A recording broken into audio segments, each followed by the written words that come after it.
documento están los nombres y apellidos de todos los militares del país, generales, coroneles, capitanes, tenientes, soldados. Es una relación detallada sobre quiénes forman parte de las Fuerzas Armadas. Es la nómina completa del Ejército Mexicano. Es un documento que representa el corazón de la administración de la Secretaría de la Defensa Nacional. Vienen los nombres completos, RFC, batallón al que pertenecen. Y no solo hay una relación de estas. El Ejército genera una cada 15 días, así que al año hay 24 y son en total 4 años.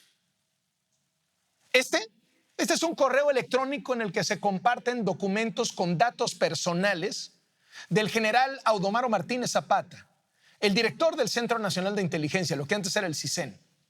El hombre de quien se debería saber muy poco por el tipo de trabajo que tiene, también ha quedado expuesto. El espía ha sido espiado. Están su pasaporte, su credencial de lector, sus domicilios, sus teléfonos personales, los vuelos que ha tomado, sus acompañantes en esos vuelos. Esto es algo de lo que el presidente López Obrador ha querido minimizar. No es su estado de salud lo más grave de lo expuesto por el histórico hackeo al ejército. Su mala salud es solo la muestra de qué tan profundo e íntimo es el hackeo. Y qué tan fácil es pescar en la mentira a un gobierno adicto a mentir. Lo grave, lo verdaderamente grave, es la vulneración a la seguridad nacional del país. Como revelamos la semana pasada en Latinos, los activistas de Guacamaya penetraron los servidores de Internet de la Secretaría de la Defensa Nacional y expusieron todo. Porque los militares, por formación y obligación, reportan todo lo que hacen y también todo lo que dejan de hacer. Y aquí es donde empieza la parte que a lo mejor al presidente sí le parece grave. El equipo de Latinos Investiga revisó los reportes confidenciales sobre el cártel de los Viagras. Todo lo que el ejército sabe sobre esta organización criminal está ahí. Nombres de los líderes, teléfonos, redes de vínculos, actividades. ¿Quiere usted saber en qué se traduce el abrazos no balazos? Veamos 2 partes militares que soldados que están en la Tierra Caliente de Michoacán enviaron este año al Centro Nacional de Fusión de Inteligencia. El parte militar de agosto, de hace apenas unas semanas, dice que el ejército sabe dónde se abastecen de armas, municiones y equipo táctico los criminales. No lo va a creer. Los documentos del ejército señalan que los Viagra compran su armamento en una tienda que está ubicada frente a la entrada principal al campo militar de la 43 Zona Militar en Apatzingán. El ejército sabe quién va a llegar a la tienda, sabe la mercancía que se va a comprar, sabe a dónde se la van a llevar. En este caso, adquirieron las armas en Apatzingán y se las llevaron a La Ruana, en el municipio de Buenavista. Así de claro tiene el ejército cómo se mueve el armamento en Michoacán. No solo sabe cómo van y vienen las armas, el ejército también sabe a quién van a matar. Este es el reporte de inteligencia número 2204-3418. Establece que el 23 de abril de este año, el ejército supo que el Toro, un presunto operador de los Viagras, ordenó el asesinato de una persona de nombre Jorge en el municipio de Buenavista. El ejército sabía dónde vivía Jorge, sabía que Jorge tenía un rancho y sabía que a Jorge lo iban a matar. Al día siguiente, Jorge fue asesinado. Teniendo todos los elementos para evitarlo, el ejército no hizo nada. Los partes de inteligencia militares refieren que la muerte fue confirmada por integrantes de la célula criminal. El 30 Batallón de Infantería incluso localizó el cuerpo de Jorge. Entonces, ¿qué es? ¿Abrazos no balazos? No es solo que no combaten a los criminales, es que los dejan hacer lo que quieran. Es que si saben que van a matar a alguien, no se cruzan en su camino, bajan los brazos. ¿Y qué hacen los criminales? Pues lo que saben hacer, matar. Si el ejército no se mete para evitar una muerte, ¿qué le digo para evitar una extorsión? En mayo pasado, los soldados enviaron este informe de inteligencia que documenta con claridad cómo el crimen organizado extorsiona a empresarios y maneja a su antojo el precio del limón, del pollo. En el reporte de inteligencia número 2204-3646, que tiene información de abril y mayo de este mismo año, se revela con detalle que un integrante de los Viagras gana hasta 60,000 pesos diarios, 60,000 pesos diarios, por cobrar cuotas a los productores de limón. Y no solo eso, este mismo sujeto determina qué días se tiene que cortar el limón de los árboles. Él acapara el producto a su antojo en la zona de Buenavista y Apatzingán, en Michoacán. Hay otro reporte del 12 de agosto, más reciente, que muestra la injerencia criminal en el precio del pollo en la tierra caliente de Michoacán y cómo la orden de los delincuentes se da a todos los vendedores sin excepción. ¿Qué es lo que evidencian estos documentos expuestos por el hackeo del grupo Guacamaya? ¿Que el ejército ve todo? ¿Sabe todo? Y no hace nada. Porque esa es la línea que les da su comandante supremo, el presidente de la República, Andrés Manuel López Obrador. El ejército reporta todo lo que ve y todo lo que sabe. Lo escribe, lo comunica a sus superiores de manera confidencial y todo eso es lo que ha quedado expuesto. Todo eso fue lo que hackearon. Hoy le presentaremos otro escándalo mayúsculo en el primer círculo de colaboradores del presidente de México. El ejército sospecha de corrupción del hombre físicamente más cercano al presidente López Obrador, Daniel Asaf, el que está siempre junto a él, el que lo acompaña donde vaya, el que se sienta a su lado en los aviones. Al ejército le pareció sospechoso que Daniel Asaf se reuniera con un empresario, que es un militar en retiro, y entonces lo empezó a investigar. Resulta que se trata de un empresario que es el excapitán del ejército, José Luis Delgado Vargas. Los propios militares lo ubican como empresario y exmilitar. Pero en Latinos investigamos más y nos encontramos que el excapitán ha recibido 51 contratos que en total suman 47 millones de pesos, y todo en este gobierno de López Obrador. De eso sospechaba el ejército y lo reportó en los documentos hackeados por Guacamaya. Este es un reportaje de Isabela González.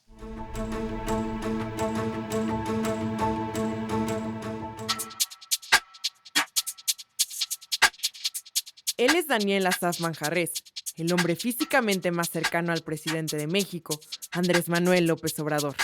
Es quien lleva los papeles del mandatario, verifica que en los viajes esté todo listo, se sienta junto a él en los aviones, lo tiene al lado en todas las giras e incluso da su cóctel de medicinas.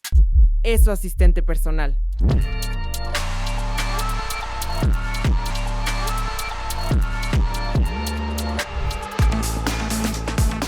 Asaf Manjarrés tiene el cargo de jefe de la ayudantía que el presidente creó para reemplazar las funciones del Estado Mayor Presidencial.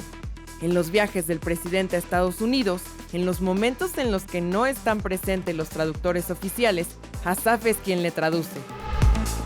De este hombre sospecha la Secretaría de la Defensa Nacional. El 10 de febrero de 2021, Asaf fue visto por militares conversando con una persona vestida de civil en la inauguración de las instalaciones castrenses del Aeropuerto Internacional Felipe Ángeles, por lo que comenzaron a investigarlo.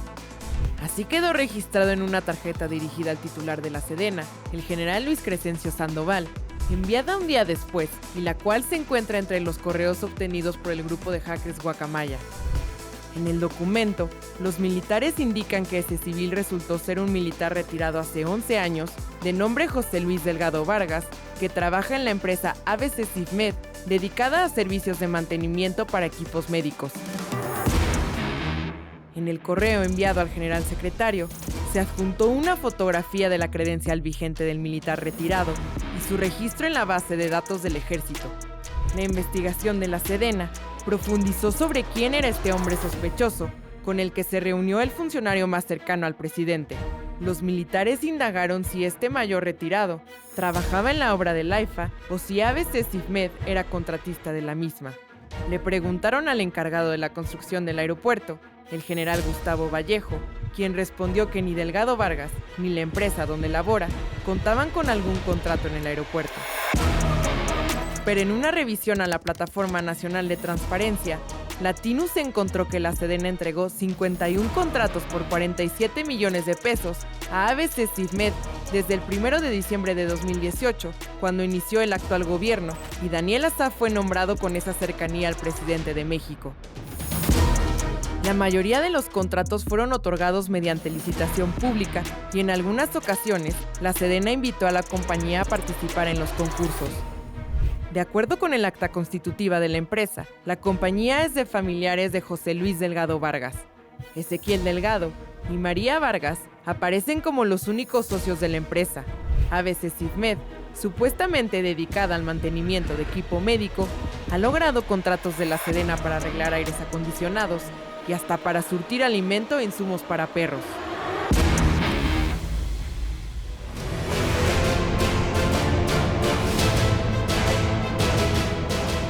Es una de las principales figuras de la oposición, particularmente en la Ciudad de México, que fue el milagro de la elección intermedia del 2021. Hoy nos acompaña en Latinus Santiago Taboada, quien es el alcalde Benito Juárez. Gracias por estar aquí. Gracias, Carlos. Déjame quito el elefante que está en medio de la sala. Quiere ser jefe de gobierno, ¿va a buscar la candidatura opositora a la jefatura de gobierno de la Ciudad de México? Sin duda, porque es un tiempo de definiciones. Yo quiero ser muy claro en que no hay momento ahorita más importante que tomar posturas muy claras. Yo vengo de un gobierno prácticamente de reelección, en donde nosotros hemos planteado alternativas distintas a lo que estamos viendo en la ciudad y en el país.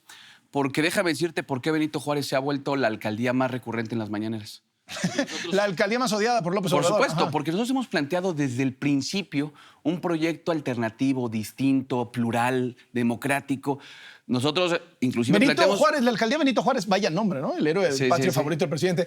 ¿Representa todo lo que no quiere López Obrador? Todo lo que no quiere un proyecto en una lógica de seguridad desde la óptica civil, porque hoy en día se está hablando de la militarización, pero nosotros hicimos un planteamiento desde el inicio de cómo fortalecer la policía, cómo capacitarla. Somos la única alcaldía que no tiene un cuartel de la Guardia Nacional y es la alcaldía más segura para vivir en la Ciudad de México. Segundo, nosotros planteamos un proyecto en el cual no se polariza, por el contrario, se suma.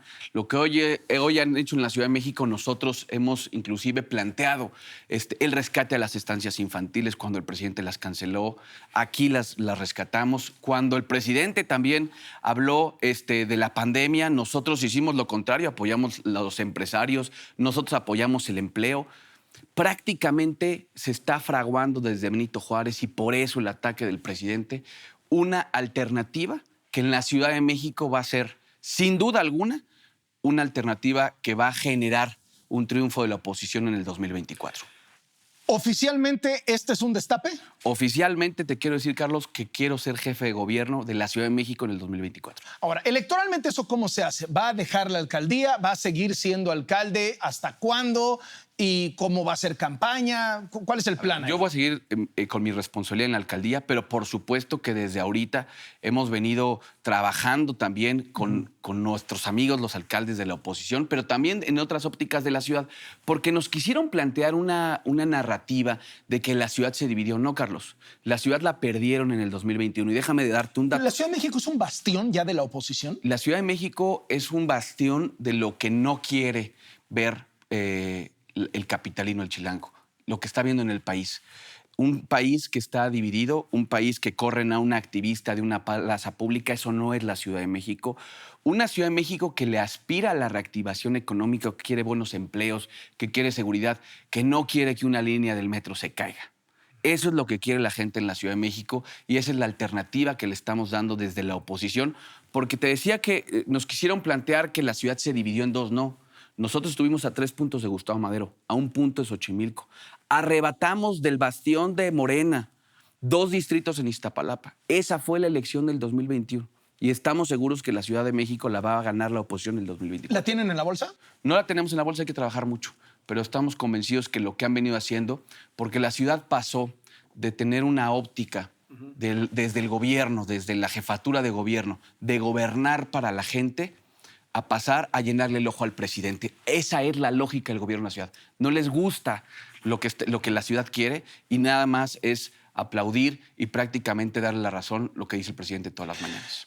Si Claudia Sheinbaum termina siendo la candidata de Morena, como evidentemente es lo que quiere el presidente López Obrador, ¿eso les complica más a la oposición, a las oposiciones, ganar la Ciudad de México? No, ella tendrá su lógica en la campaña presidencial y nosotros tenemos muy claro cuál es la batalla y cómo es la batalla. No puede darse el lujo de perder. Bueno, de donde me ella parece es, ¿no? que por eso ha venido esta campaña de persecución a la oposición. Pero nosotros estamos listos y tenemos claro, sea ella o sea quien vaya a poner el presidente, porque es una decisión del presidente, nosotros estamos listos porque desde el 21 ya avisó la Ciudad de México que quiere ver cosas distintas a lo que está pasando hoy en el país, un país descompuesto, sin rumbo. Prácticamente estás planteando y estás respaldando un proyecto de seguridad desde la óptica militar, cuando la Ciudad de México tiene a la policía más capacitada, más grande de todo el país. Y yo lo único que quiero decir es, vamos a ver qué resultados ha tenido el patrullaje de la Guardia Nacional en la Ciudad de México, cuántas detenciones han hecho, qué han podido de una u otra manera desarticular. Y yo te lo digo, desde la ciudad estamos muy claros que lo que queremos y lo que vamos a hacer en el 2024 es una alternativa plural, democrática, de esta Ciudad de México. Ahora, muchos que aspiran a ser gobernadores, ¿no?, que sería el equivalente en los estados del país, dicen, nuestra mejor estrategia es sacar a López Obrador de la campaña, hacer campaña contra el candidato de Morena, pero no meter a López Obrador en nuestros discursos, no hablar de López Obrador, no mencionar las mañaneras. En la Ciudad de México es al revés. Es decir, lo que prende al electorado, lo que motiva al electorado es hablar de López Obrador y de lo que ha significado López Obrador para la ciudad. La Ciudad de México está muy polarizada por lo que él ha provocado. Y en la Ciudad de México lo que nosotros hemos visto también es que la gente está molesta. De pasar de ser la meca del López Obradorismo, es la ciudad más crítica hoy al presidente.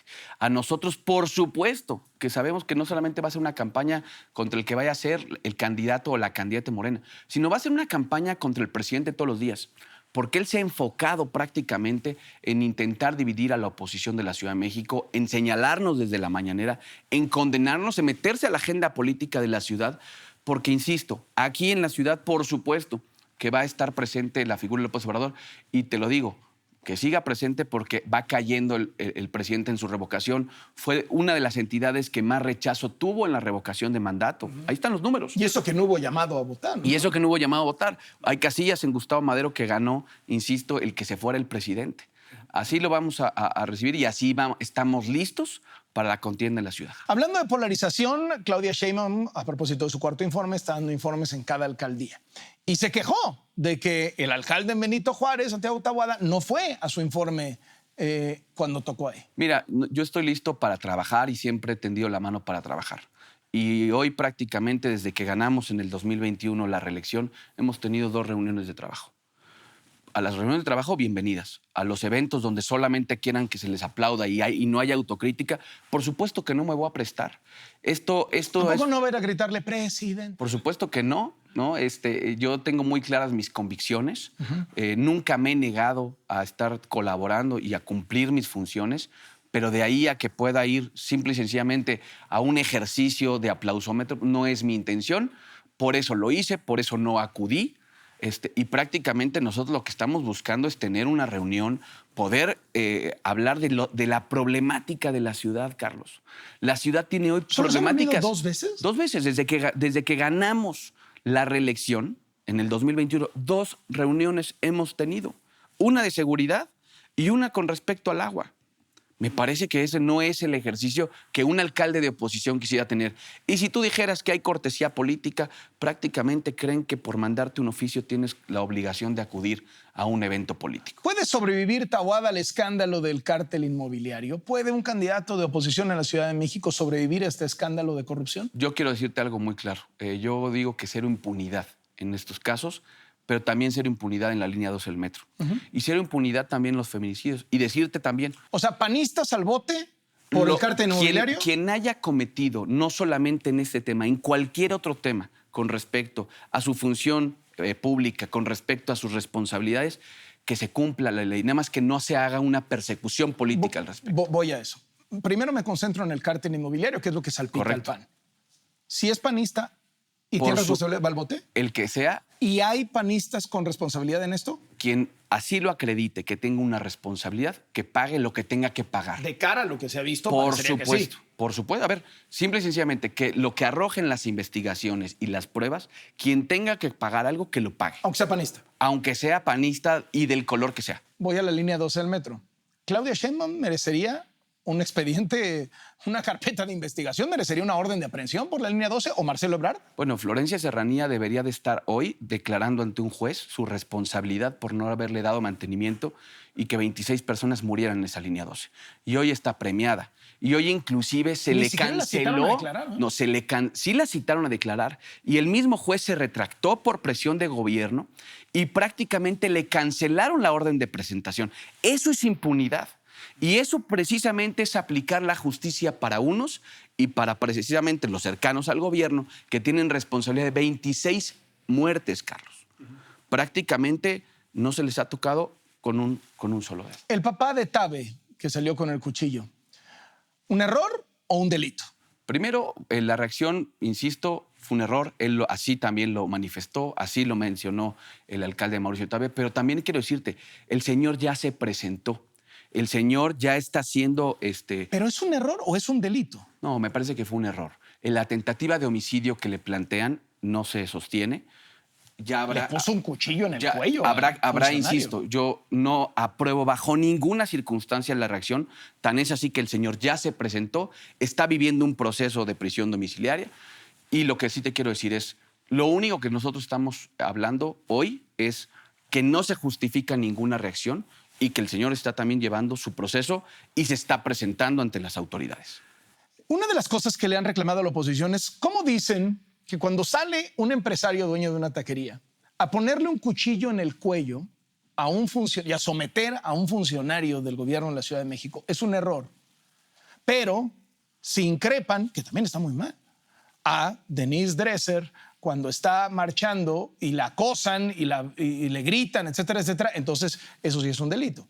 ¿No tendrían que catalogarse los dos claramente? A ver, por supuesto que estas dos conductas, por supuesto, no justificables, al contrario, reprobables, condenables, se tienen que juzgar de la misma manera. Por eso yo te lo planteaba hace un momento. En esta ciudad hay dos varas distintas. Hay dos varas distintas a quien comete un acto igual de reprobable, pero simple y sencillamente el otro se salva por ser parte de un partido político del gobierno. Pero no están planteando ustedes lo mismo en el momento que dicen, hombre, lo del papá de Tabe fue un error y lo están persiguiendo políticamente cuando el señor le puso Me un cuchillo. parece que en ese tema nadie habló de persecución política, se equivocó. El señor es una conducta que no es justificable, que es completamente reprobable y que inclusive hoy ya el señor, bueno, desde el día de ayer se presentó ante un juez y está siendo procesado y está viviendo su proceso en las condiciones que así lo determinó un juez. Y por supuesto que eso tiene que seguir también a quien increpó y quien agredió a una activista, a una académica en una plaza pública, Carlos. El problema de esta ciudad es que ya nadie puede utilizar una plaza pública si está en contra del presidente. ¿Estamos camino a una dictadura? Estamos camino a una dictadura desde el planteamiento en el cual una seguridad pública se ve desde la óptica de la militarización. Estamos en el planteamiento en donde se le persigue a la oposición, en donde se giran órdenes de aprehensión sin ton ni son, en donde las fiscalías se vuelven de pasar de ser autónomas a fiscalías carnales. Porque prácticamente las vocerías de las fiscalías son muy potentes con la oposición, pero son gelatinas que tiemblan cuando hablan del crimen organizado. Eso es lo que estamos viviendo en la ciudad. Se anuncia con bombo y platillo el inicio de una investigación, insisto, hacia un partido político o hacia funcionarios públicos de la oposición, pero prácticamente les tiemblan las rodillas cuando hablan del crimen organizado en la Ciudad de México. ¿Es con alianza? ¿Alianza PAN, PRI, PRD para la Ciudad de México? Será una gran alianza y también con la ciudadanía. La Ciudad de Pero México, sí con los partidos. Sin duda, con los partidos y con los ciudadanos y con los activistas y con los universitarios. La Ciudad de México tiene esa característica. Es políticamente muy activa, ¿no? Correcto. A ver, quiero decirte, el 21 no solamente fue la suma de los partidos. Mucha gente, es decir, mucha gente hizo una propuesta de voto útil. Tú lo viviste en las redes. Te llegaban mensajes que decían, ¿quién le puede ganar a Morena? Esa fue la Ciudad de México. Más allá de la aceptación o no de las fuerzas políticas opositoras, también hubo gente que apostó por el voto útil, que apostó por un proyecto que le podía ganar a Morena, y el proyecto opositor de la Ciudad de México ya demostró que le puede ganar a Morena. Prácticamente a lo largo de la entrevista me ha dicho, sí, alianza, PAN, PRI, PAN su partido, el PRI también, el PRD en la Ciudad de México, que tiene su fuerza. Y al mismo tiempo varias veces ha mencionado el tema de la militarización. Bueno, esa militarización la aprobaron los priistas y los perredistas. Hay que decirlo. ¿Cómo van a hacer una alianza ahí? Me parece que primero la parte de las dirigencias de los partidos en la ciudad han venido construyendo un proyecto distinto. Nosotros en la ciudad llevamos mucho tiempo siendo oposición, Carlos. Nosotros llevamos mucho tiempo viendo las lógicas. Primero, hay que decirlo, prometieron que iba a ser un país mucho menos desigual y las brechas se abrieron. La ciudad está igual. Nosotros queremos construir una igualdad para arriba. Y también hay que decirlo, sí queremos construir con las dirigencias, con actores políticos locales del PAN, del PRI, del PRD, de Movimiento Ciudadano, Carlos. Porque nosotros hemos venido padeciendo lo que hay hoy en la ciudad. Pero presentan una alianza electoral y luego llegan temas fuertes como la militarización y se quiebra la alianza.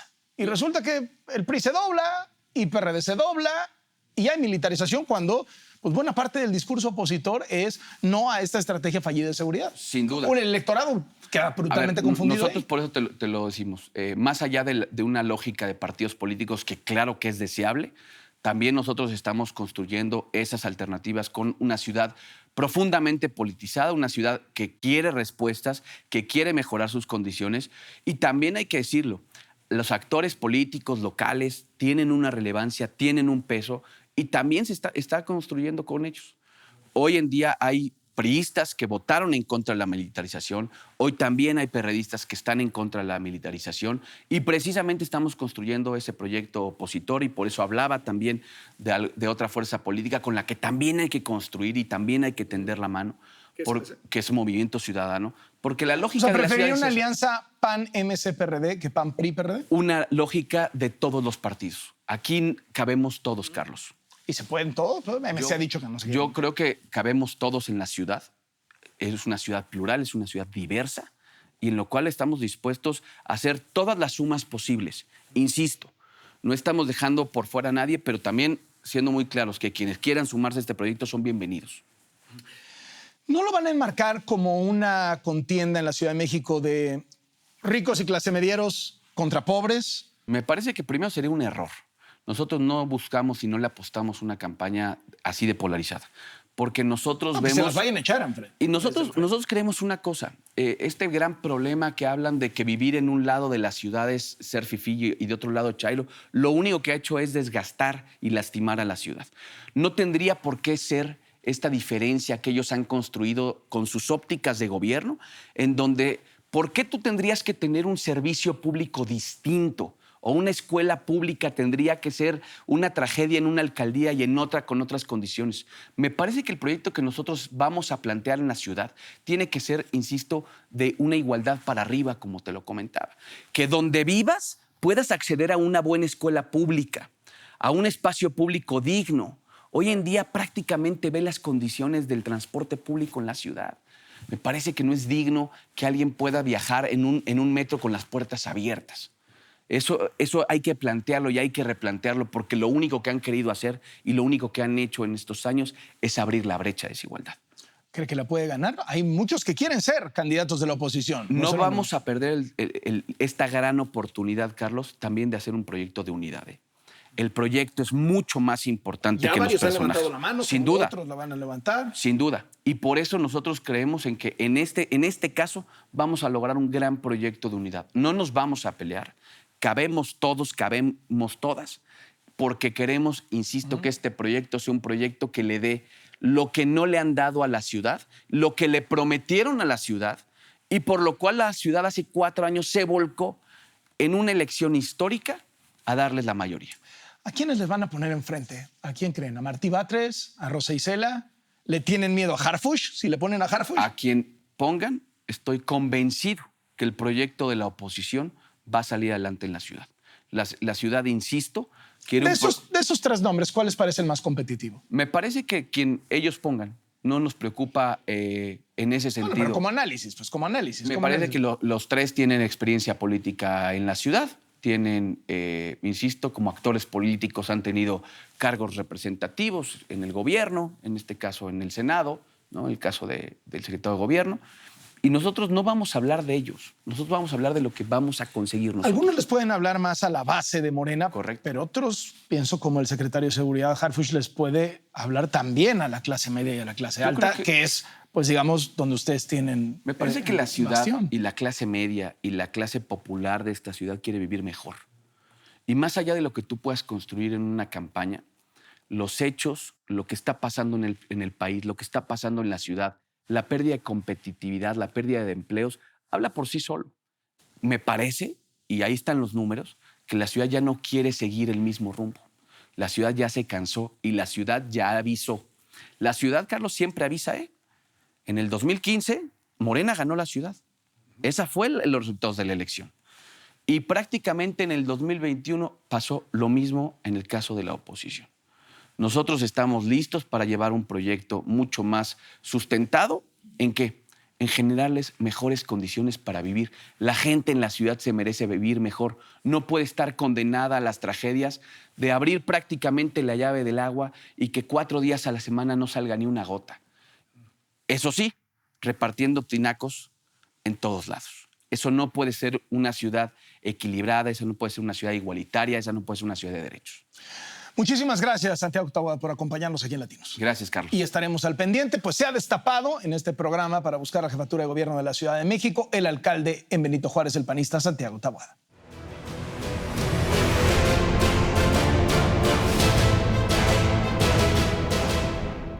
Ya cuando renuncia la que fue la coordinadora de la campaña presidencial, es porque todo está dicho y no hacen falta razones. Y si encima no le dan ni un abrazo, nos vemos la próxima semana.